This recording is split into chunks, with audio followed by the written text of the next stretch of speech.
नमस्कार दोस्तों, एक और इलेक्ट्रीशियन का प्रैक्टिस सेट लेकर हम आपके सामने उपस्थित हैं। सेट नंबर कितना है? सेट नंबर 23 है। इसके पहले लगातार प्रैक्टिस सेट कराया गया है, जो कि बहुत इंपोर्टेंट क्वेश्चन का एक्सप्लेनेशन सहित प्रैक्टिस सेट हम कराते हैं। तो आप बहुत बच्चे पूछ रहे थे कि सर पेड बैच आपका लेना है, पेड बैच है क्या? तो पेड बैच के चक्कर में मत पड़िए, क्योंकि जो TG3 के लिए जो सिलेबस है वह सभी सिलेबस को हम समाप्त कर दें अपने चैनल पर। आप जाकर प्लेलिस्ट में तो एक बार देखिए, चाहे टेलीग्राम ग्रुप का लिंक लगा उसमें ज्वाइन भी हो जाइए। उसमें प्लेलिस्ट और पीडीएफ समय समय पर दिया जाता है।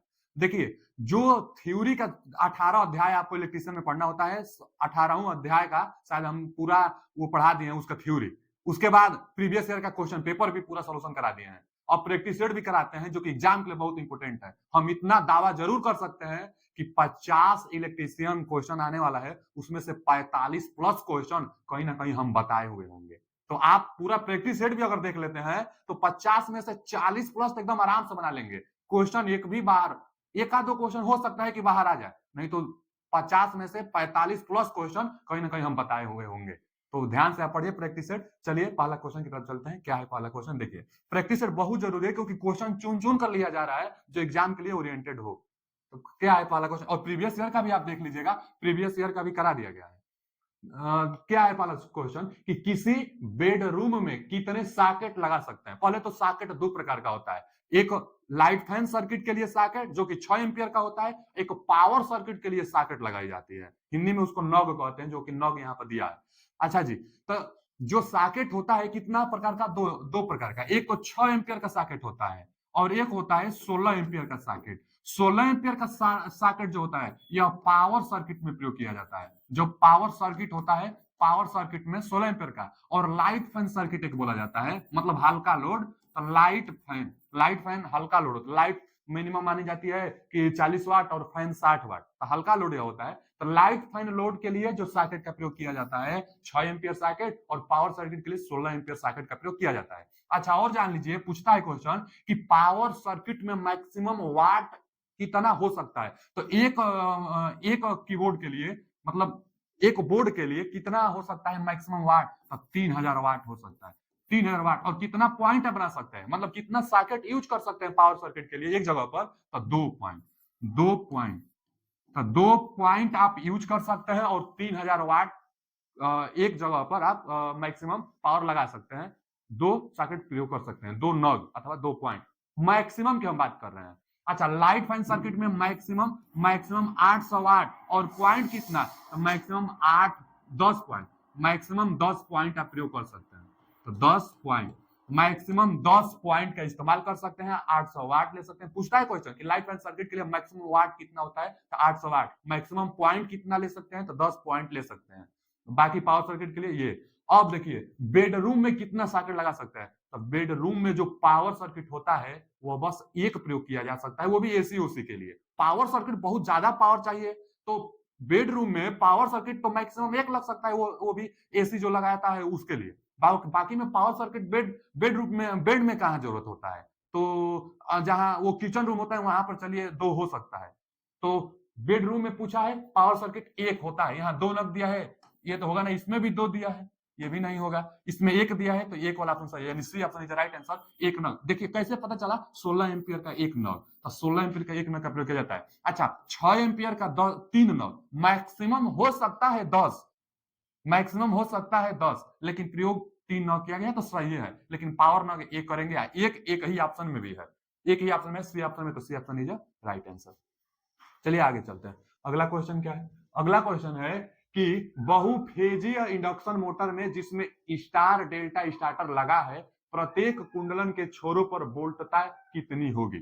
अच्छा, पूछा है ना कि प्रत्येक कुंडलन के, प्रत्येक जो क्वाइल है, प्रत्येक क्वाइल के छोरों पर वोल्टेज कितनी होगी? वोल्टेज पूछा है आपसे। अच्छा, किसमें पूछा है? स्टार डेल्टा स्टार्टर में। तो स्टार्टर पर कितना प्रकार का होता है? स्टार्टर 3 प्रकार का होता है। कौन कौन होता है? तो पहला एक होता है ना डोल स्टार्टर, जिसको हम लोग कहते हैं डायरेक्ट ऑनलाइन स्टार्टर। इसका एक बार फुल फॉर्म पूछ लिया था। तो जो डोल स्टार्टर होता है, डायरेक्ट ऑनलाइन स्टार्टर इसको कहते हैं। यह 5 HP तक प्रयोग किया जाता है। अच्छा, तो करेंगे। अच्छा, इसके लिए एक फॉर्मूला भी आता है, वो फॉर्मूला पर न्यूमेरिकल आता है। क्या होता है? देखिए, टार्क से रिलेटेड जो स्टार्टर होता है, स्टार्टिंग टार्क बटा में फुल लोड जो टार्क होगा इसका रेशियो, स्टार्टिंग टार्क बटा में फुल लोड टार्क का रेशियो जो होता है वह स्टार्टिंग करंट बटा में फुल लोड पर करंट, स्टार्टिंग करंट बटा में फुल लोड पर करंट का होल वर्ग इनटू स्लिप जो होता है वह फुल लोड पर। तो फुल लोड पर स्लिप और स्टार्टिंग करंट बटा में फुल लोड करंट का होल वर्ग जो होता है यस टी मतलब स्टार्टिंग टार्क बटा में फुल लोड टार्क, यह फॉर्मूला होता है कि जो कि बहुत इंपॉर्टेंट फॉर्मूला है, इस पर न्यूमेरिकल बनता है। यह फॉर्मूला पर क्या बनता है बच्चा? ये फॉर्मूला पर न्यूमेरिकल बनता है। अच्छा, वो देगा कि स्टार्टिंग टार्क इतना है, फुल लोड टार्क का इतना परसेंट है, चाहे इतना गुना है, 1/3 गुना 4 गुना जितना भी दे, स्टार्टिंग टार्क वैसे भी ज्यादा होता है, तो देगा कि फुल लोड का कितना गुना है, तो यहाँ पर रख दीजिएगा। करंट भी देगा, हो सकता है आपसे फुल लोड पर स्लिप पूछ ले, अथवा फुल लोड पर स्लिप भी देगा, स्टार्टिंग करंट पूछ ले, कुछ भी इसमें से पूछ सकता है, बाकी सब रीडिंग देकर। यह था डोल स्टार्टर के लिए फॉर्मूला, डोल स्टार्टर के लिए फॉर्मूला। अब ऑटो ट्रांसफार्मर के लिए क्या होता है कि इसमें टेपिंग की व्यवस्था होती है ऑटो ट्रांसफार्मर में, तो इसलिए ना ऑटो ट्रांसफार्मर अगर होगा तो यहाँ पर के स्क्वायर जो टेपिंग होता है ना, टेपिंग के स्क्वायर का गुणा हो जाता है। अच्छा, ऑटो ट्रांसफार्मर में इसमें गुणा होता है। स्टार डेल्टा ट्रांसफार्मर में क्या होता है कि जो टार्क होता है 1/3 गुना कम हो जाता है ना, टार्क 1/3 गुना कम हो जाता है, तो इसमें क्या होगा, इसमें 1/3 लग जाता है। स्टार डेल्टा स्टार्टर में टार्क 1/3 गुना कम होता है, इसलिए स्टार डेल्टा स्टार्टर में 1/3 फॉर्मूला में लग जाता है। इस पर न्यूमेरिकल आता है, नहीं तो फॉर्मूला पूछ लेता है। स्टार्टर से है, इंडक्शन मोटर का स्टार्टर 3 प्रकार से होता था।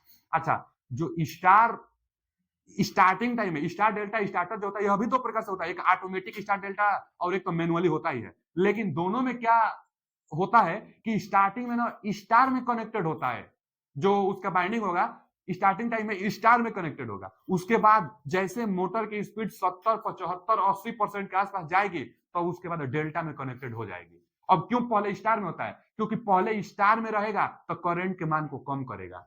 स्टार में पहले क्योंकि रेजिस्टेंस जोड़ देगा तो करंट के मान को कम करेगा, अब बाद में फिर करंट के मान को बढ़ा देगा, क्योंकि स्टार्टिंग करंट बहुत ज्यादा होता है। स्टार्टिंग करंट को कंट्रोल करने के लिए स्टार्टर का प्रयोग किया जाता है। स्टार्टर क्यों प्रयोग किया जाता है? चाहे डीसी मशीन हो चाहे इंडक्शन हो, स्टार्टर का प्रयोग स्टार्टिंग करंट को कम करने के लिए। तो स्टार में रहेगा, रेजिस्टेंस बढ़ाएगा, स्टार्टिंग करंट को कम करेगा। अब वोल्टेज का मान भी कम हो जाता है। कितना होता है? स्टार में स्टार्टिंग में रहेगा तो स्टार में क्या होता है, स्टार में करंट बराबर होता है, स्टार में लाइन करंट फेज करंट के बराबर होता है, लेकिन स्टार में जो वोल्टेज होता है, जो लाइन वोल्टेज होता है VL, वह 3 गुना होता है फेज वोल्टेज का, 3 गुना फेज वोल्टेज का। अब पूछा है आपसे इसमें कि एक 3 फेज बहुफेजी मतलब 3 फेज, एक बहुफेजी इंडक्शन मोटर में जिसमें स्टार डेल्टा स्टार्टर लगा है, प्रत्येक कुंडली जहां जो क्वाइल बनाई गई है, प्रत्येक कुंडली के छोरों पर, मतलब जो सिरा होता है ना, प्रत्येक कुंडली के सिरा पर वोल्टेज कितना होगा, यानी फेज वोल्टेज पूछा है। प्रत्येक कुंडली के सिरा पर फेज वोल्टेज पूछा है, तो जो फेज वोल्टेज आप बताएंगे VL बटा में कर्ण 3, लाइन वोल्टेज के बटा में कर्ण 3, तो लाइन वोल्टेज के बटा में कर्ण 3 इसमें है। यानी देखिए यहाँ बाटा भी दिया है ना, ये बाटा दिया है, तो लाइन वोल्टेज के बटा में कर्ण 3 करेंगे। C option is right answer. काफी हम कुछ बताए हैं, इससे एग्जाम में क्वेश्चन बहुत बार जो बनता है वो हर एक पॉइंट बता दिए कि कितना एचपी, 5 एचपी, 15 एचपी, 15 एचपी से ज्यादा। बाकी स्टार्टिंग में इसका जो फेज वोल्टेज होगा VL बटा में कर्ण 3, इसको भी कई बार पूछ लेता है। तो ये वाला पॉइंट कि लाइन वोल्टेज में कर्ण 3 से भाग देंगे तो फेज वोल्टेज मिलेगा, स्टार कनेक्शन जब रहेगा तब। स्टार्टिंग में स्टार कनेक्शन होता है। स्टार्टिंग में पूछा है कि प्रत्येक कुंडलन के छोरों पर वोल्टेज कितना होगा, यानी फेज वोल्टेज पूछा है, तो फेज वोल्टेज लाइन वोल्टेज के बटा में कर्ण 3 होता है। इसका C option is right answer. चलिए आगे चलते हैं। अगला क्वेश्चन क्या है कि CFL किसके सामान्य सिद्धांत पर काम करता है? CFL किसके सिद्धांत पर काम करता है? पहले CFL का फुल फॉर्म क्या होता है? तो CFL का जो फुल फॉर्म होता है कॉम्पैक्ट फ्लोरोसेंट लैंप। CFL का full form compact fluorescent lamp होता है। अच्छा, कॉम्पैक्ट फ्लोरोसेंट लैंप तो फ्लोरोसेंट लैंप पर काम करेगा। फ्लोरोसेंट लैंप सोलर लैंप पर नहीं, लैंप आप इनकैंडिसेंट लैंप भी नहीं, फ्लोरोसेंट लैंप होना चाहिए, फिलामेंट लैंप भी नहीं, और यहां पर दिया है हाइलोजन लैंप, ये भी नहीं, इसमें ऑप्शन नहीं है। लेकिन प्रतिदीप्ति लैंप इंग्लिश में तो गलत दिया है ना, इंग्लिश में इसको हम लोग क्या कहते हैं? Fluorescent lamp. इंग्लिश में इसको हम लोग फ्लोरोसेंट, ये इनकैंडिसेंट नहीं होना चाहिए। इनकैंडिसेंट लैंप तो हम लोग टंगस्टन लैंप को ही कहते हैं, यहाँ पर फ्लोरोसेंट होना चाहिए, फ्लोरोसेंट। तो फ्लोरोसेंट लैंप के सिद्धांत पर, माने लैंप ऑफ फ्लोरोसेंट लैंप, माने फ्लोरोसेंट लैंप होना चाहिए जो कि प्रतिदीप्ति होता है ना, फ्लोरोसेंट लैंप, इसके फुल फॉर्म भी होता है कि कॉम्पैक्ट फ्लोरोसेंट लैंप। तो कॉम्पैक्ट फ्लोरोसेंट लैंप पर काम करेगा, CFL फ्लोरोसेंट लैंप पर काम करेगा। तो यहाँ पर फ्लोरोसेंट लैंप होना चाहिए, यह गलत दिया था। तो इसका बी ऑप्शन लगाएंगे, लेकिन बी ऑप्शन कब लगाएंगे, तो जब फ्लोरोसेंट लैंप दिया रहेगा तब। इसका सही जवाब फ्लोरोसेंट लैंप होता है। चलिए आगे चलते हैं। अगला क्या है, अच्छे कुचालक पदार्थ में निम्न में से कौन सा गुण होना चाहिए। अच्छे कुचालक पदार्थ में कौन सा गुण होना चाहिए। कुचालक पदार्थ, कुचालक मतलब जो विद्युत का सुचालक नहीं हो, कुचालक हो, इंसुलेशन पदार्थ कब बेहतर होगा वही पूछा है कि कुचालक पदार्थ में कौन सा गुण होना चाहिए कुचालक के लिए। अब यह high dielectric, high electroplating property, electroplating कुचालक के लिए थोड़े आता है। फिर लो डाइलेक्ट्रिक स्ट्रेंथ, तो लो कहा है, लो डाइलेक्ट्रिक स्ट्रेंथ भी नहीं होना चाहिए कुचालक के लिए, तो हाई होता है ना, यहाँ लिखा है लो डाइलेक्ट्रिक स्ट्रेंथ, ये भी गलत है। यहाँ लिखा है हाई ब्रेकडाउन वोल्टेज, तो कुचालक के लिए सही है, सी अपने राइट आंसर। भंजक बोलता यानी ब्रेकडाउन वोल्टेज उच्च होना चाहिए। अब भंजक बोलता क्या है, भंजक बोलता वह वोल्टेज जिस पर इंसुलेटिंग प्रॉपर्टी खो जाए उसको भंजक वोल्टेज कहते हैं। तो कुचालक के लिए भंजक वोल्टेज तो ज्यादा से ज्यादा होना चाहिए ताकि इंसुलेशन प्रॉपर्टी जल्दी न खो पाए, हाई वोल्टेज को भी सहन कर ले। तो भंजक वोल्टेज ज्यादा से ज्यादा, यानी कुचालक पदार्थ के लिए, इंसुलेशन पदार्थ के लिए हाई मतलब ब्रेकडाउन जो वोल्टेज होता है हाई होना चाहिए। तो यही सही है, कुचालक के लिए आपसे पूछा था, तो इसका C option is right answer. अगला क्वेश्चन क्या है कि भरी हुई गैस वाले लैंप में किस तापमान के बाद गैस वाष्पीकृत हो जाती है और लैंप काला पड़ जाता है। तो जब हाई टेम्परेचर होगा तभी तो ऑक्सीकरण होगा, ऑक्सीकरण के कारण जो इलेक्ट्रोड होगा वह ब्लैक हो जाएगा। तो वही पूछा है कि भरी हुई गैस, अच्छा पहले जो जो लैंप होता है उस लैंप में कौन सी गैस भरी जाती है, तो आर्गन और नाइट्रोजन, जो आर्गन और नाइट्रोजन जो गैस होता है वही गैस भरा जाता है। एक अक्रिय गैस होता है, एक निष्क्रिय गैस होता है, यही गैस भरा जाता है। आर्गन और N2 नाइट्रोजन गैस भरी जाती है। अच्छा तापमान, किस तापमान के बाद वाष्पीकृत हो जाती है और लैंप काला पड़ जाता है, तो बचा बहुत ज्यादा तापमान होता है 2000 अंश सी, ये ऑप्शन सही है, बी ऑप्शन राइट आंसर। 2000 अंश सी पर वह काला हो जाएगी और वाष्पीकृत हो जाएगी। और कौन सा गैस होता है, आर्गन और नाइट्रोजन गैस होता है। टंगस्टन होता है, टंगस्टन जो लैंप होता है उसका कितना होता है इफिशियंसी, तो 10 से 12 लुमेन प्रति वाट होता है इफिशियंसी।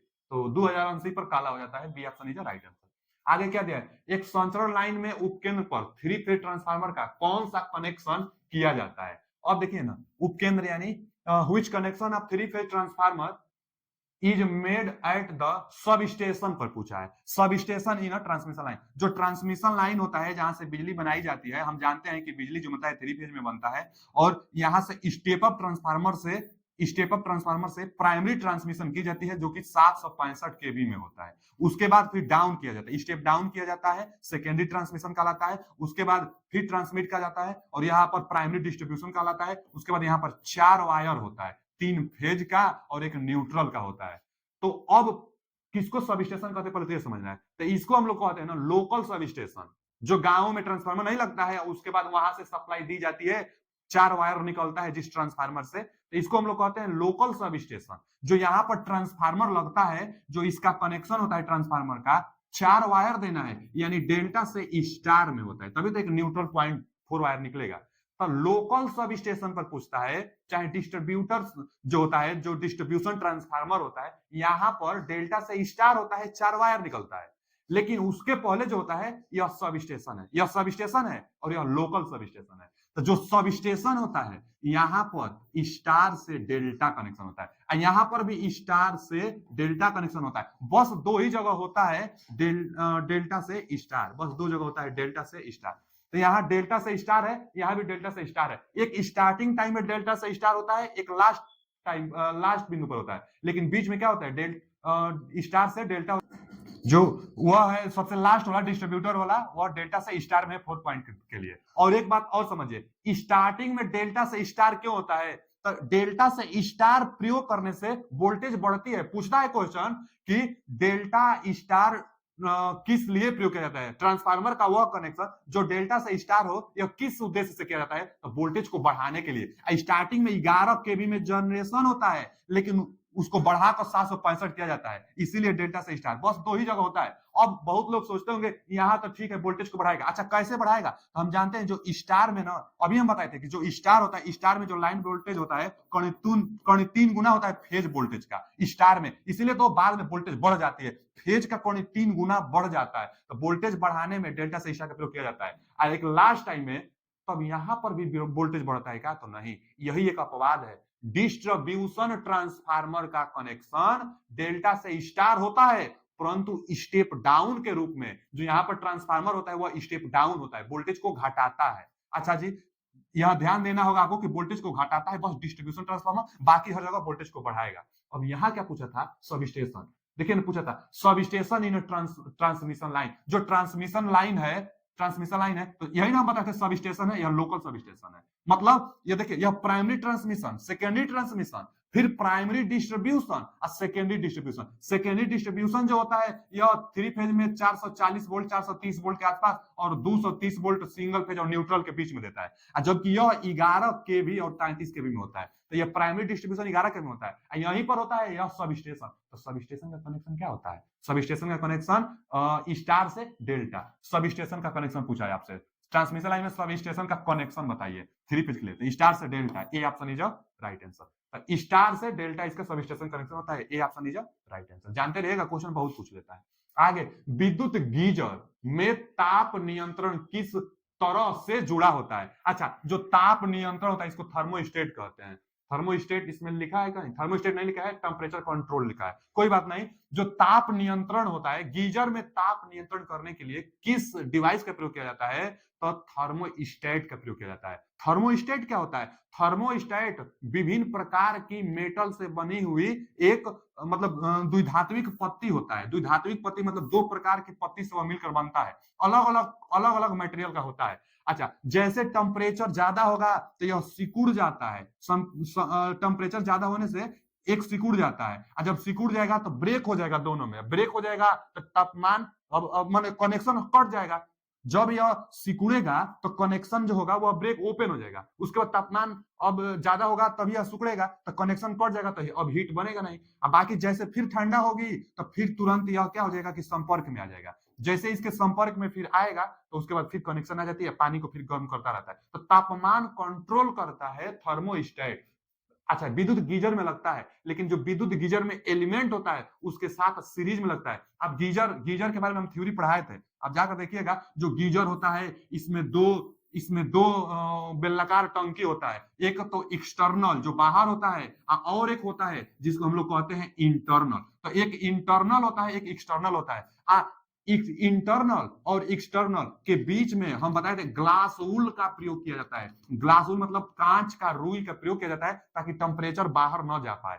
अच्छा, इसमें तो ग्लास वूल का प्रयोग करेंगे। इसके अंदर क्या होता है, एक इनलेट, पानी को अंदर गीजर में भेजने के लिए इनलेट पाइपलाइन होता है, एक आउटलाइन होता है जो यू आकार का होता है। तो एक होता है आउटलाइन से पानी बाहर निकाली जाती है, यू आकार की बनाई जाती है, इसी में पानी रहता है। यू आकार की इसलिए कि थोड़ा सा पानी इसमें बचा रहे। अच्छा जी, अब इस यहीं पर ना लगा रहता है थर्मोस्टेट, जो कि और एक एलिमेंट भी होता है ना, एलिमेंट भी होता है जो वही तो पानी को गर्म करेगा, हीटिंग एलिमेंट रहता है नाइक्रोम का जो पानी को गर्म करेगा। तो हीटिंग एलिमेंट के साथ सीरीज में लगता है थर्मोस्टेट 60 से 65 यह एक एवरेज तापमान बता रहे हैं कि 60 से 65 अंश सी तक पानी को कंट्रोल, मतलब जो उसका टेम्परेचर होगा उसको कंट्रोल करके बनाए रखेगा। थर्मोस्टेट उसके साथ सीरीज में लगता है, वही टेम्परेचर को कंट्रोल करता है। थर्मोस्टेट 2 धात्विक पत्ती से मिलकर बनता है। अब विद्युत गीजर में ताप नियंत्रण किस तरह से होता है? अब दिया है फ्यूज के समांतर में नहीं, जो ताप नियंत्रक है थर्मोस्टेट है किस तरह जुड़ा होता है? तो विद्युत स्रोत के छोरों पर, यह भी गलत, तापन अवयव मतलब हीटिंग एलिमेंट के श्रेणी में, तो ये सही है, हीटिंग एलिमेंट के श्रेणी में थर्मोस्टेट लगता है। तो कौन सा ऑप्शन इसका सही है? C option is right answer. इसका जो टेम्परेचर होता है 60 से 65 अंश तक कंट्रोल करता है, यह भी क्वेश्चन पूछता है। चलिए अगला क्वेश्चन क्या है? अगला क्वेश्चन क्या है कि कैपेसिटर। अच्छा, एक बात और जान लीजिए कि यहाँ 60 से 65 औसतन तापमान उसके अंदर बना रहता है, लेकिन अगर लिमिट पूछ देता है, लिमिट कहां से कहां तक कंट्रोल करता है, तो 32 से 88। ठीक है, 32 से 88। अच्छा, ये भी कोई जोड़ नहीं कि एकदम इतना है, थोड़ा सा इधर उधर भी आएगा तो आप लगा दीजिएगा, लेकिन कंट्रोल कहां से कहां तक करता है? तो 32 से 88 तक टेम्परेचर इसके अंदर हम लोग कंट्रोल कर सकते हैं। जर्नली कितना पर होता है अगर पूछता है तो 60 से 65। अब जो ऑप्शन में रहे आप लगाइएगा, सीमा इसका है 32 से 88 तक कंट्रोल हुआ करता है। चलिए आगे चलते हैं। अगला क्या है कि कैपेसिटर स्टार्ट मोटर की दिशा क्या बदलने में विपरीत की जा सकती है। अच्छा, कैपेसिटर स्टार्ट मोटर, देखिए जो सिंगल फेज मोटर होता है कई प्रकार से होता था, एक कैपेसिटर स्टार्ट, एक कैपेसिटर स्टार्ट कैपेसिटर रन, एक स्प्लिट फेज इंडक्शन मोटर, तो कई प्रकार से होता है ना सिंगल फेज मोटर। उसी में से एक टाइप दिया है capacitor start motor. Capacitor start motor में कैपेसिटर का प्रयोग मोटर को सिर्फ स्टार्ट कराने के लिए किया जाता है। तो कैपेसिटर स्टार्ट मोटर की दिशा बदलने के लिए क्या की जा सकती है। अब दिया है कि changing the connection of the supply source, तो सप्लाई सोर्स की दिशा को चेंज करके, फिर आगे changing the connection of starting and binding coil, तो स्टार्टिंग तो ठीक है लेकिन बाइंडिंग कॉइल दिया है, तो बाइंडिंग कॉइल दिया है, तो बाइंडिंग कॉइल इसमें बाइंडिंग कॉइल थोड़ी, एक तो स्टार्टिंग और एक रनिंग बाइंडिंग होता है इसमें, तो बाइंडिंग कॉइल दिया है, ये तो नहीं होगा। फिर आगे changing connection of the wound coil only, तो केवल वाउंड क्वाइल से भी नहीं, माने कोई एक या तो केवल सप्लाई या तो केवल एक जो उसका जैसे रनिंग बाइंडिंग है केवल उससे नहीं, दोनों से होता है। जैसे डी ऑप्शन सही है इसका, दिया है कि changing the connection of wound coil अथवा अथवा स्टार्टिंग क्वाइल। तो स्टार्टिंग क्वाइल जो उसका स्टार्टिंग क्वाइल होता है, स्टार्टिंग क्वाइल अथवा वाउंड क्वाइल, वाउंड क्वाइल को समझ लीजिए ना आप, जैसे जो दो इसमें बाइंडिंग होता है ना, दो बाइंडिंग इसमें होता है, एक होता है वो रनिंग बाइंडिंग और एक होता है स्टार्टिंग बाइंडिंग। स्टार्टिंग बाइंडिंग एक होता है रनिंग बाइंडिंग। तो देखिए ना, अच्छा इसको थोड़ा छोटा कर लेते हैं, छोटा कर लेते हैं। अब देखिए एक तो होता है रनिंग बाइंडिंग, एक होता है स्टार्टिंग बाइंडिंग। इसको स्टार्टिंग बाइंडिंग कई बार तो अभी पूछ लेता है कि जो सिंगल फेज मोटर होती है रनिंग बाइंडिंग और स्टार्टिंग बाइंडिंग के बीच में कितना अंश का एंगल होता है, तो 90 अंश का एंगल होता है। अच्छा यहाँ पर होता है रोटर और एक कैपेसिटर लगता है। अच्छा कैपेसिटर एक सेंट्रीफ्यूगल स्विच भी लगता है, कैपेसिटर और एक सेंट्रीफ्यूगल स्विच भी लगता है। अच्छा ये सीरीज में भी होता है, यह भी पूछ लेता है। यहाँ पर क्या है, सेंट्रीफ्यूगल स्विच है, सेंट्रीफ्यूगल स्विच है, सेंट्रीफ्यूगल स्विच है। अच्छा जी पूछ लेता है कैपेसिटर सेंट्रीफ्यूगल स्विच किसके साथ सीरीज में होता है, तो जो स्टार्टिंग वाइंडिंग या स्टार्ट कराने के लिए बनाई गई है, तो जो स्टार्टिंग वाइंडिंग होता है उसके साथ सीरीज में सेंट्रीफ्यूगल स्विच होता है और कैपेसिटर होता है। अच्छा यहाँ पर था कैपेसिटर स्टार्ट मोटर, तो यह कैपेसिटर सिर्फ स्टार्ट कराने के लिए है, इसलिए स्टार्टिंग वाइंडिंग में भी है।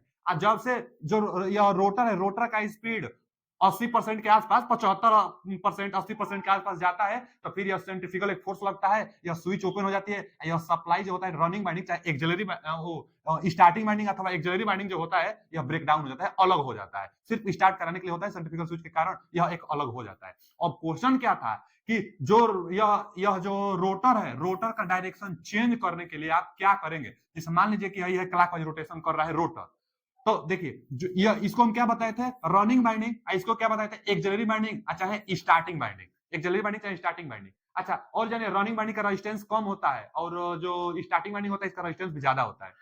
हाँ अब अगर डायरेक्शन चेंज करना है आपको, इसका डायरेक्शन चेंज करना है, तो रनिंग बाइंड का टर्मिनल चेंज कर दीजिए। जैसे मान लीजिए यहाँ पर 1 पॉइंट है, यहाँ पर 2 पॉइंट है, तो जो इसका 2 पॉइंट है आप इससे यहाँ पर न्यूट्रल यहाँ पर फेज है ना, तो यह 2 पॉइंट आप न्यूट्रल से कनेक्ट किए हैं, तो यह 2 पॉइंट को फेज से कनेक्ट कर दीजिए और 1 पॉइंट को न्यूट्रल से, तो टर्मिनल चेंज हो जाएगा इसका। तो रनिंग बाइंडिंग का टर्मिनल चेंज करके रोटर का जो रोटेशन की दिशा होगा उसकी दिशा को चेंज की जा सकती है। और जो स्टार्टिंग बाइंडिंग होती है उसकी उसका भी डायरेक्शन चेंज करके रोटेशन की दिशा चेंज की जा सकती है। लेकिन कैसे, जो न्यूट्रल आप इसमें और इसमें कनेक्ट किए हैं, यह न्यूट्रल पॉइंट इससे कनेक्ट न करके यह न्यूट्रल पॉइंट यहाँ पर यहाँ पर कनेक्शन करेंगे, तो वही दिया है कि जो स्टार्टिंग क्वाइल है, स्टार्टिंग क्वाइल इससे भी छेड़खानी करके आप इसका रोटेशन चेंज कर सकते हैं, अथवा रनिंग बाइंडिंग जो होता है इससे भी टर्मिनल चेंज करके इसके रोटेशन की दिशा को चेंज कर सकते हैं। जबकि जो सप्लाई दिया था, सप्लाई से तो होता ही नहीं, पहले हम बताए कि जो सप्लाई सोर्स होता है इससे किस प्रकार के मोटर का डायरेक्शन चेंज होता है, तो जो परमानेंट कैपेसिटर जो परमानेंट मैग्नेट मोटर होता है उसमें शिफ्ट किया जा सकता है। अगर इंटरव्यू में कोई पूछ दे आपसे कि वह कौन सा मोटर है जिसमें सप्लाई चेंज करके, जो सप्लाई का सोर्स होगा पॉजिटिव निगेटिव, तो सप्लाई का डायरेक्शन चेंज करके आप मोटर की दिशा को बदल सकते हैं। तो परमानेंट मैग्नेट जो मोटर होता है उसमें बस, जो छोटे छोटे मोटर होता है परमानेंट मैग्नेट वाला, सिर्फ उसमें किया जाता है। बाकी किसी में भी सप्लाई डायरेक्शन चेंज करके अपना ही डायरेक्शन चेंज कर सकते हैं, बाइंडिंग को चेंज करके कर सकते हैं। अच्छा, बाइंडिंग में भी कौन, तो अगर यहां पर है तो रनिंग बाइंडिंग और स्टार्टिंग बाइंडिंग दोनों को, तो यहां पर रनिंग बाइंडिंग इसमें दिया नहीं है, नहीं तो रनिंग बाइंडिंग को सबसे ज्यादा सर्वोपरि मानते हैं, इजी होता है रनिंग बाइंडिंग में टर्मिनल चेंज कर देना। ये तो थोड़ा ध्यान देना होगा कि कैपेसिटर और रनिंग बाइंडिंग फिर वहां पर ले जाकर कनेक्शन करेंगे, उसके साथ फिर ये सीरीज में होता है। तो सबसे आसान तरीका होता है रनिंग बाइंडिंग का टर्मिनल चेंज करिए, डायरेक्शन चेंज हो जाएगा। तो यहाँ पर रनिंग जो जो वाउंड कॉइल है ना, या रनिंग बाइंडिंग से रिलेटेड ही है, रनिंग बाइंडिंग। तो रनिंग बाइंडिंग और जो स्टार्टिंग बाइंडिंग होता है, जो स्टार्टिंग कॉइल रनिंग कॉइल है, इसमें चेंज करके आप क्या कर सकते हैं, डायरेक्शन चेंज कर सकते हैं। बाकी और कोई ऑप्शन इसमें है नहीं, ऑप्शन आप देख सकते हैं। तो केवल वाउंड दिया है यहाँ पर स्टार्टिंग एंड बाइंडिंग कॉइल दिया है, तो बाइंडिंग कॉइल इसमें तो होता नहीं, नाम होता है स्टार्टिंग और रनिंग, आइए सप्लाई तो होगा नहीं, इसका D option is right answer. चलिए आगे चलते हैं। अगला क्वेश्चन क्या है कि ओवरहेड वितरण लाइन में केबल का क्या लाभ है। अच्छा, जो ओवरहेड डिस्ट्रीब्यूशन प्रणाली होती है, तो ओवरहेड लाइन में केबल का क्या लाभ है यह पूछा है। ओवरहेड में अगर केबल वायर का प्रयोग करेंगे तो क्या लाभ होगा, निम्न कास्ट होगा, ये तो गलत है। लो कास्ट ओवरहेड में थोड़े होगा। जो ओवरहेड होता है उसमें अगर केबल प्रयोग कर देंगे तो कास्ट लो होगा, कास्ट महंगा होगा, क्योंकि ओवरहेड में आप केबल का प्रयोग करेंगे, इंसुलेशन भी उस पर होता है, वोल्टेज के अनुसार इंसुलेशन की मोटाई रखी जाती है, तो महंगा पड़ेगा, लो कास्ट नहीं होगा। फिर सिंपल मेंटेनेंस, ये भी गलत है। अगर केबल का प्रयोग करेंगे तो मेंटेनेंस सिंपल थोड़े रहेगा, उसका रख रखाव के लिए मतलब डिजाइन करना पड़ता है, जो कि हाई वोल्टेज पर भी केबल का प्रयोग किया जाता है, तो मेंटेनेंस आसानी रहेगा। खुला रहेगा तो आसानी रहेगा, भाई कहां पर स्पार्क कर रहा है आसानी से आपको पता भी चल जाएगी। तो केबल का प्रयोग सिंपल मेंटेनेंस में नहीं होगा। फिर दिया है कि can be use in high voltage circuit, high voltage circuit से लाभ थोड़े है केबल का प्रयोग करने से। आगे दिया है can be use the covered area, मतलब जहां ज्यादा भीड़ भाड़ इलाका हो, देखिए दिया है भीड़ भाड़ वाले इलाके में प्रयोग किया जा सकता है, तो ये लाभ हुआ, ये सही है। ओवरहेड में केबल का आप प्रयोग करेंगे तो इसका मतलब जहां भीड़ भाड़ इलाका होगा वहां पर अच्छा रहेगा, ताकि शॉर्ट सर्किट चाहे लोगों को झटका न लगे। तो सही है कि भीड़ भाड़ वाले इलाके में प्रयोग किया जाता है केबल का। ओवरहेड वितरण में केबल का लाभ यही है, केबल का प्रयोग करने का लाभ है कि भीड़ भाड़ इलाके में प्रयोग आसानी से करेंगे तो वहां पर शॉर्ट सर्किट और लोगों को झटका लगने का खतरा नहीं बना रहेगा। तो इन सभी ऑप्शन में से D option is right answer. कुछ होता है जो कॉमन सेंस से भी आप जवाब दे सकते हैं क्वेश्चन का। आगे क्या दिया है, लोड सेल एक है, बचाओ लोड सेल क्या है। लोड सेल एक ट्रांसड्यूसर होता है। ट्रांसड्यूसर क्या होता है, जो इलेक्ट्रिकल सिग्नल को प्रदर्शित करता है, ट्रांसड्यूसर। अच्छा, जो ट्रांसड्यूसर होता है, चाहे इसको सेंसिंग डिवाइस भी कह सकते हैं, लोड सेल एक सेंसिंग डिवाइस है जो कि ट्रांसड्यूसर होता है। यह अप्लाई की गई फोर्स बल को मेजर करता है, अब बल को इलेक्ट्रिक संकेत के रूप में कन्वर्ट करता है। तो यहां पर देखिए स्ट्रेन गेज एक होता है ट्रांसड्यूसर, तो लोड सेल स्ट्रेन गेज होता है, तो पहला ऑप्शन सही है। फिर आगे फोटोवोल्टाइक सेल, तो ये तो खुद सेल है, लोड सेल ये नहीं आएगा। थर्मिस्टर भी है, तो टेम्परेचर को कंट्रोल करता है ना थर्मिस्टर, माने थर्मिस्टर जो टेम्परेचर पर रेजिस्टेंस निर्भर करता है उसको थर्मिस्टर कहते हैं। अब प्रेशर पिकअप तो होता भी नहीं है, यानी स्ट्रेन गेज इसका राइट आंसर है। जो लोड सेल होता है सबसे बेस्ट और सबसे ज्यादा प्रचलित कोई अगर लोड सेल है तो यही लोड सेल है, स्ट्रेन गेज वाला। क्या करता है, जो अप्लाई फोर्स होता है, फोर्स को मेजर करके इलेक्ट्रिक संकेत में देता है। तो बल को मेजर करता है इलेक्ट्रिक संकेत में, यह एक ट्रांसड्यूसर होता है, चाहे सेंसिंग डिवाइस होता है, जो कि लोड सेल के नाम से जाना जाता है। तो A option is right answer.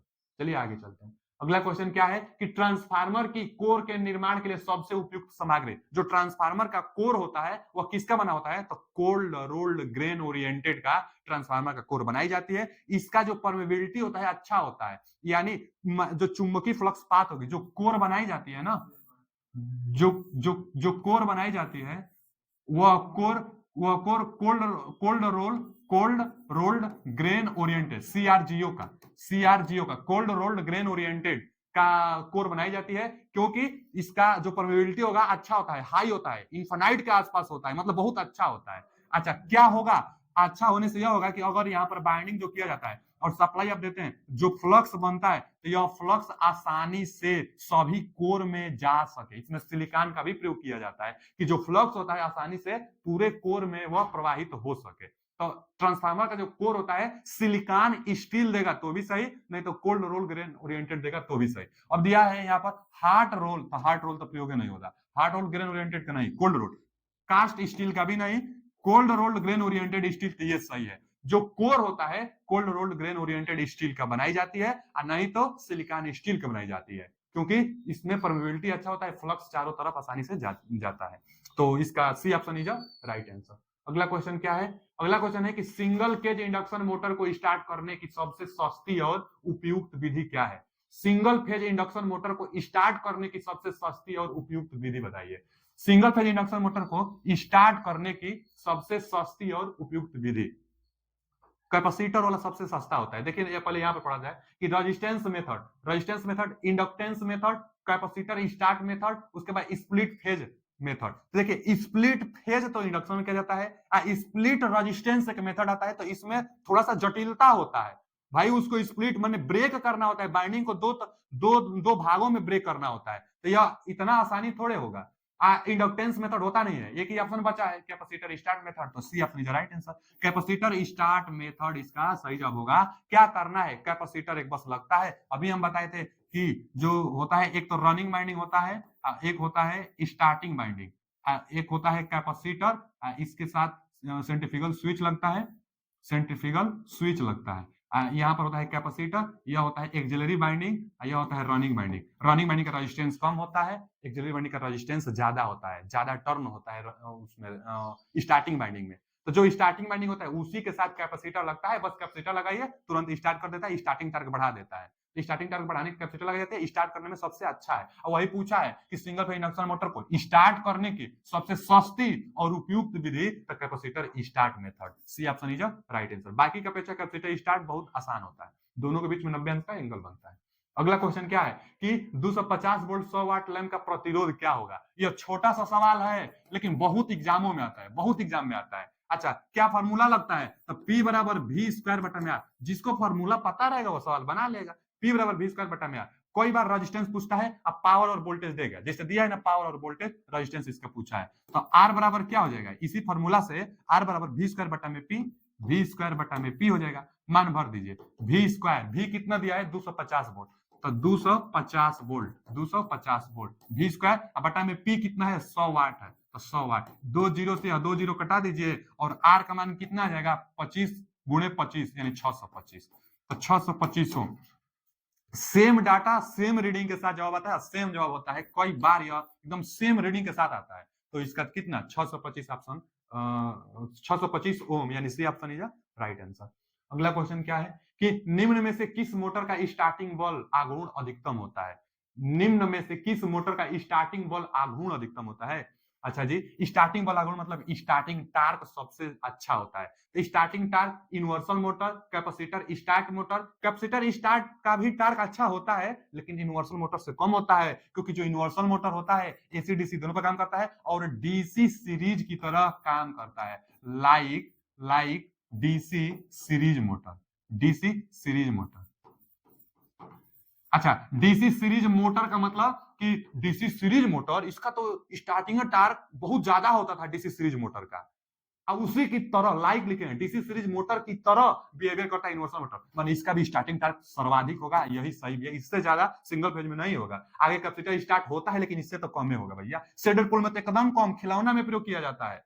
अच्छा starting torque is zero in all, सब में जीरो कह रहा है, स्टार्टिंग टार्क जीरो होता है, ये भी गलत है, यानी इसका option a universal motor AC DC दोनों पर काम करता है, फूड मिक्सर में प्रयोग किया जाता है, स्टार्टिंग टार्क इसका सर्वाधिक होता है। चलिए आगे चलते हैं। अगला क्वेश्चन क्या है, निम्न में से कौन सी सिंगल फेज मोटर उच्च पावर फैक्टर पर चलेगा? अच्छा पावर फैक्टर उच्च पर चलेगा, तो एक तो कैपेसिटर स्टार्ट होता है, स्टार्टिंग में पावर फैक्टर अच्छा होता है, स्टार्टिंग टार्क अच्छा होता है, उसके बाद तो 60 से 70% स्पीड पर जाता है, सेंट्रीफ्यूगल स्विच के साथ कैपेसिटर ब्रेक हो जाता है, अलग हो जाता है, एक्सिलरी बाइंडिंग और कैपेसिटर ब्रेक हो जाता है, अलग हो जाता है। लेकिन हमेशा अच्छा रहे, निम्न में से कौन सी सिंगल फेज मोटर उच्च पावर फैक्टर पर चलेगी? तो उच्च पावर फैक्टर पर चलेगी, शेडेड पोल तो होगा नहीं, कैपेसिटर रन मोटर चलेगी। कैपेसिटर रन परमानेंट कैपेसिटर इसमें लगता है। अच्छा, एक बात और जान लीजिए कि जो परमानेंट कैपेसिटर होता है ना, वो पेपर टाइप का कैपेसिटर होता है, उसका जो माइक्रोफैरेड होता है 2 से 2.5 माइक्रोफैरेड के होता है। लेकिन इलेक्ट्रोलाइट कैपेसिटर जो होता है वह स्टार्टिंग कैपेसिटर होता है, और उसका मान कितना होता है, 80 माइक्रोफैरेड तक प्रयोग किया जाता है, 60 से 80 तक प्रयोग किया जाता है। किसमें? इलेक्ट्रोलाइट टाइप, जो कि स्टार्टिंग के लिए प्रयोग होता है। अच्छा, यहाँ पर दिया है कैपेसिटर रन, तो कैपेसिटर रन का मतलब कि जो दो बाइंडिंग है, एक तो कौन सा है, एक तो रनिंग बाइंडिंग है, एक कौन सा है, एक स्टार्टिंग बाइंडिंग है। तो स्टार्टिंग बाइंडिंग के साथ तो सीरीज में कैपेसिटर लगता है। तो जो कैपेसिटर रन मोटर होता है, इसमें सेंट्रीफ्यूगल स्विच नहीं लगता है, यानी हमेशा यह जुड़ा रहता है, परमानेंट जुड़ा रहता है। इसी का पावर फैक्टर हमेशा अच्छा रहता है। तो पावर फैक्टर उच्च पावर फैक्टर पर चलता रहता है, तो कैपेसिटर रन टाइम ये हटता नहीं है। इसके पहले जो था कैपेसिटर स्टार्ट, तो वहां पर सेंट्रीफ्यूगल स्विच लगता था, और क्या होता है कि 60 मतलब 70 से 75% के आसपास जब स्पीड जाती थी, तो सेंट्रीफ्यूगल स्विच के साथ वो अलग हो जाता था। यहाँ परमानेंट कैपेसिटर है, परमानेंट जो कैपेसिटर है, तो पेपर टाइप कैपेसिटर होता है, 2 से 2.5 माइक्रोफैरेड का कैपेसिटर प्रयोग किया जाता है। तो B option is right answer. चलिए आगे चलते हैं। अरे, तो ये क्या है ना बचा, ठीक है समझ गए, यहाँ परमानेंट कैपेसिटर लगा है तो इसका पावर फैक्टर अच्छा होता है, ठीक है ना। परमानेंट कैपेसिटर पेपर टाइप होता है। सीलिंग फैन के लिए हम बता रहे हैं 2 से 2.5। उसके बाद अगर आगे जाएंगे ना, जहां ज्यादा पावर की वजह से समरसेबल जो होता है, ज्यादा जहां पावर फैक्टर अच्छा चाहिए, तो वहां तो 40 माइक्रोफैरेड तक का भी प्रयोग किया जाता है, 36-40। अच्छा, एक बात और जानिए कि अब फिक्स्ड मान का होता है, जो परमानेंट कैपेसिटर होता है यह फिक्स्ड मान का होता है। जो परमानेंट कैपेसिटर नहीं होता है, जो 75% स्पीड के बाद जो ब्रेक हो जाता था, अलग हो जाता था, सिर्फ स्टार्ट कराने के लिए जो कैपेसिटर प्रयोग किया जाता है, स्टार्टिंग कैपेसिटर, तो स्टार्टिंग कैपेसिटर वह एक वेरिएबल मान में आता है। जैसे उस पर लिखा रहेगा कि 80 माइक्रोफैरेड से 120 माइक्रोफैरेड, 100 माइक्रोफैरेड से 120 माइक्रोफैरेड, तो वह इलेक्ट्रोलाइट टाइप भी होता है। तो स्टार्टिंग कैपेसिटर इलेक्ट्रोलाइट टाइप का होता है, वह 80 से 120 माइक्रोफैरेड तक ऐसे रेंज में वह आता है। जो परमानेंट कैपेसिटर होता है वह फिक्स रेंज में आता है।